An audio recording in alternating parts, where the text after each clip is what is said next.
얼마나 나쁜 사람이었길래 법정 최고형인 사형, 그것도 십자가형이 선고되었다.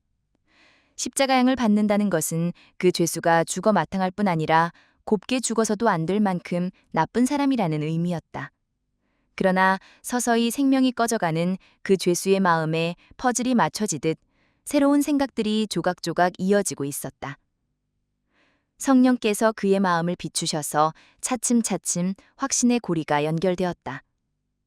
그는 예수께서 어떻게 병자를 고치셨고 또 어떻게 죄를 용서하셨는지에 대하여 들었던 것들을 모두 마음속에 회상해 보았다. 상처를 입으시고 조롱을 당하시고 십자가에 달리신 예수님에게서 그는 세상 죄를 지고 가는 하나님의 어린 양을 발견했다. 전에 하지 않았던 생각들, 전에 보지 못했던 광경들, 전에 듣지 못했던 소리들이 들리고 보이고 떠오르고 있었다. 성령께서 이 죽어가는 흉악범을 구원하기 위해 전력을 다하고 계셨다. 선한 목자는 99마리의 양을 남겨두고 한 마리의 잃은 양을 부지런히 찾는다. 불행한 양을 위하여 전력을 다 기울인다. 이 흉악범을 구원하기 위해 이처럼 전력을 다하셨다면 이 사람보다 착실하고 선하고 양심적으로 살았던 사람들을 외면하실까? 모든 사람의 생의 마지막 순간에 이러한 일이 벌어질 것이라고 나는 믿는다. 우리들의 부모가 돌아가시기 전에 성령께서 그의 삶을 파노라마처럼 보여주시며 하나님의 사랑에 대한 확신의 고리를 연결시켜 주실 것이다. 또한 지금 이 순간에도 중환자실에서 사경을 헤매는 수많은 사람들의 운명의 시간을 저울질하면서 그들의 마음속에 하나님 사랑에 대한 확신의 퍼즐들을 맞춰가고 계실 것이다. 희망 없이 죽어가던 영혼이 죽어가시는 구주께 자신을 맡길 때에 그의 목소리에는 고민과 희망이 뒤섞이게 되었다. 당신의 나라에 임하실 때에 나를 생각하옵소서 라고 그는 부르짖는다. 그는 평생을 하나님과 등지며 살았지만 이제 생의 마지막 순간에 염치 없게도 그 하나님을 부른다. 이 염치 없는 일을 하도록 성령께서 용기, 확신을 계속 불어넣으며 부추기셨다. 예수님을 인정하는 이 말 한마디, 나를 생각하소서. 이 말이 예수님에게 위안과 기쁨이 되었다. 응답은 즉시 이르러 왔다. 예수께서는 사랑과 동정과 능력이 충만한 부드럽고 선율적인 음성으로 내가 진실로 오늘 내게 이르노니 네가 나와 함께 낙원에 있으리라 고 말씀하셨다. 예수님은 이러한 말을 듣기를 얼마나 갈망하셨던가. 응답은 기다렸다는 듯 왔다. 예수님은 너무나 기뻐하셔서 그의 구원이 확정되었음을 선언하셨다. 정말 이것인가? 이것뿐인가? 인간의 구원이 이렇게 간단한가? 단지 무력하게 죽어가는 자기 자신의 생명을 주님께 맡기며 나를 불쌍히 여겨주세요, 나를 생각해주세요 한마디에 구원이 확정되다니. 그것도 주저하지도 않으시고 2번 생각하지도 않으시고 어디 가져가서 판결에 붙이지도 않으시고 회개한 강도에게는 하나님께 간합된 완전한 평화가 이르러 왔다. 몸은 죽어가고 있었는데 그의 마음에는 완전한 평화가 점령하였다. 이미 천국이 임하였다. 누구의 동정도 받지 못했던 흉악범은 행복한 사랑의 보증 속에서 평안하게 눈을 감았다. 오늘날의 찬송을 알았더라면 그는 이 노래를 부르지 않았을까?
땅이 혼돈하고 공허하며 흑암이 깊음 위에 있고.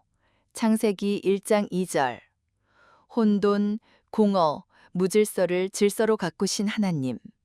보시기에 좋게 질서를 창조하신 하나님. 그런데 약 3,500여 년이 지난 어느 날 하나님은 이상한 말씀을 하시네요. 보라, 여호와께서 땅을 공허하게 하시며 황폐하게 하시며 지면을 뒤집어 엎으시고 그 주민을 흩으시리니. 이사야 24장 1절. 땅을 다시 공허하게, 황폐하게, 뒤집어 엎고 흩어버리심으로 무질서하게 만드시다니요. 창조의 능력이 파괴의 능력으로 나타나다니요. 대체 무슨 일이 일어난 걸까요? 하나님은 만물을 질서 있게 지으신 창조주이시나 죄의 질서는 반드시 파괴하시는 파괴자이십니다. 하나님 세우신 질서를 사단이 자기의 질서로 재편하면 하나님은 이것을 공허하게, 무질서하게 만드십니다. 하나님 모으신 자기 백성을 사단이 유혹하여 자기 백성으로 만들어 모으면 하나님은 이것을 반드시 흩으십니다. 하나님 창조하신 것을 사단이 파괴하여 자기 작품으로 채워놓으니 하나님이 이를 뒤집어 엎으십니다. 이 세상은 사단이 세운 질서, 사단이 만든 룰대로 흘러갑니다. 선거제도가 민주주의의 꽃이라고들 하지만 비방과 견제, 복수와 대결의 룰이 지배합니다. 사단의 질서는 가정에, 직장에, 학교에, 인간관계 속에 또 각 개인의 사상 속에 너무나 깊숙이 녹아들어가 이질감이 느껴지지 않습니다. 뭔가가 자연스럽고 이상하지 않고 당연하게 여겨지면 그것은 우리 삶의 질서, 룰이 된 것입니다. 하나님께서 숨쉬는 것처럼 자연스런, 무수한 죄의 룰들과 질서를 깨뜨리실 것입니다. 이 죄악의 질서 속에서 이질감을 느끼며 그 의로운 심령이 상하여 하나님의 나라를 기다리는 자들을 모으실 것입니다. 누가 이 당연하고 자연스런 질서들의 반기를 들고 있습니까? 그리스도의 말씀을 따라 행할 때에 하나님께서 능력을 주셨다. 고침을 받고자 할 때 고침을 받은 것을 느낄 때까지 기다릴 것이 아니라 그것을 믿어야 한다. 하나님께서 허락하셨기 때문이다 라고 말하라. 지금 믿음을 활용한 체험이 있어야 환난을 견딤. 하나님을 신뢰하는 습관을 기르지 아니하였으니 환난의 때에는 고난과 고민에 빠질 것이다. 배우기를 게을리한 신앙의 교리는 이제 무서운 실망과 낙담 가운데 빠지게 될 것이다. 그리스도를 체험해야 환난을 견딤. 그리스도를 알아야 환난을 견딘다. 생기 있고 활동적인 믿음이 필요함. 그것을 소유해야 한다. 그렇지 않으면 우리는 시련의 날에 기진해지고 실패할 것이다. 살아있는 성경에서 그리스도를 만나라. 잃어버린 영혼이 단 한 사람만 되더라도 그분은 죽으셨을 것이다. 하나님을 믿노라고 하나 하나님에 대한 체험적인 지식을 가지지 못한 자들이 심히 많다.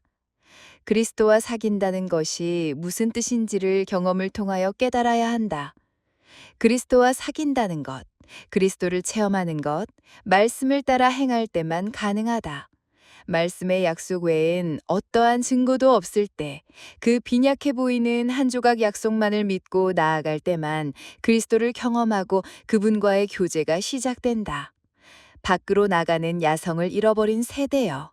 증거를 기다리지 말고 더 충만한 느낌을 기다리지 말고 더 체계적인 훈련을 기다리지 말고 한 조각 약속만을 믿고 보장되지 않은 길을 믿음으로 나아가라. 가장 체계적인 믿음의 훈련장, 가장 충만한 느낌의 체험장, 가장 놀라운 증거들의 전시장이 믿음으로 활동하는 현장이다.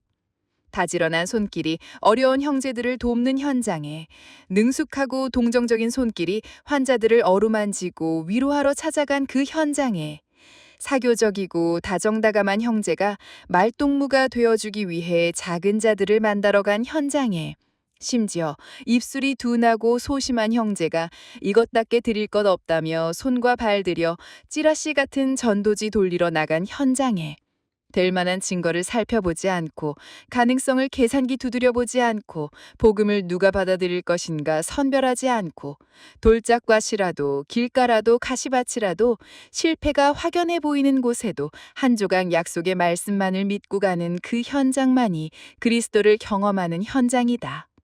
고생이 많다. 아그리빠가 바울에게 이르되 네가 적은 말로 나를 권하여 그리스도인이 되게 하려 하는도다. 아그리빠여, 아그리빠여, 네가 나를 거부하느라 고생이 많구나. 무고한 아기들을 죽였던 너의 증조부 헤롯 대왕, 침례 요한을 죽인 네 삼촌 헤롯 안티파스의 이야기를 듣고 보지 않았느냐? 하나님을 경멸하던 너의 부친 아그리빠 1세에게 임한 끔찍한 심판을 네 눈으로 직접 보기까지 하지 않았느냐? 그리고 이제 나의 종 바울을 통해 너를 살리기 위한 메시지가 이토록 분명히 제시되고 있는데, 아그리빠여, 이것을 걷어차느라 안간힘을 쓰고 있구나. 아그리빠여, 그토록 결정적인 증거들이 너희 앞에 쏟아져 나왔었는데 그것들을 잠재우느라 고생하고 있구나. 아그리빠여, 어찌 그리 했는가? 회개할 수도 있었던 가련한 인생이여. 아그리빠 왕의 교만과 자만심이 보다 고상한 모든 생각을 추방시켜 버렸다. 사울아, 사울아, 네가 어찌하여 나를 핍박하느냐? 가시채를 뒷발질하기가 네게 고생이니라. 사울아, 사울아, 네가 나를 핍박하느라 고생이 많구나. 가시채, 곧 회초리와 같은 양심을 찌르는 호소를 묵살시키느라 고생 많이 하는구나.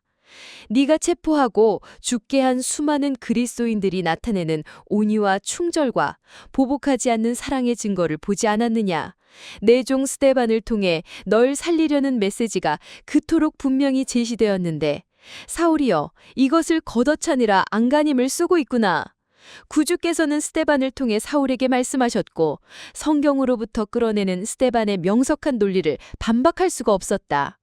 사울은 원수들에 대한 스데반의 관용과 용서를 목격했다.